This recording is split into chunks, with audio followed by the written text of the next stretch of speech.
ഓണാശംസകൾ. ഓണത്തിന് കുറേ പേരെങ്കിലും ഓർത്തിരിക്കുന്ന പഴയകാല 4 വരി പാട്ടുണ്ടല്ലേ.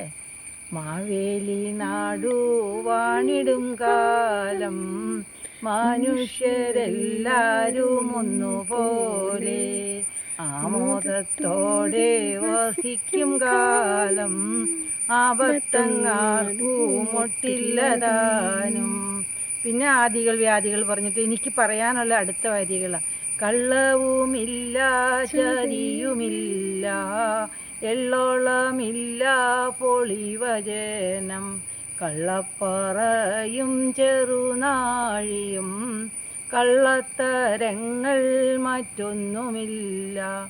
ഈ 4 വരി മലയാളികൾ എവിടാണേലും മറന്നു പോയോയെന്ന് എനിക്കൊരു സങ്കടമുണ്ട്. നമ്മൾ മാവേലിയെ പാടി പുകഴ്ത്തുമ്പോഴും ആപത്തും രോഗങ്ങളും ഒക്കെ പാർട്ട് ഓഫ് നമ്മുടെ ലൈഫ് സ്റ്റൈലാണ്. പക്ഷേ ഈ കള്ളവും ചതിയും ചതയില്ലാത്തവർ, ചതിക്കപ്പെടാത്തവർ, ചതിക്കാത്തവർ വളരെ മോശപ്പെട്ട ആൾക്കാരായിട്ടാണ് ആൾക്കാർ കരുതുന്നത്. പഠിത്തത്തിലും വിദ്യാഭ്യാസത്തിലും വിവരത്തിലും ഒന്നുമല്ല. എങ്ങനെയും പൈസ ഉണ്ടാക്കുക, അതിന് ഏത് കുതന്ത്രങ്ങളും ചെയ്യുക, എന്ത് ചെയ്താലും പണം കൊണ്ട് നേടി എടുക്കാം എല്ലാം എന്നുള്ളൊരു, എനിക്കങ്ങനെ ചിലരുടെ ബിഹേവിയർ കാണുമ്പോൾ തോന്നുന്നുണ്ട്.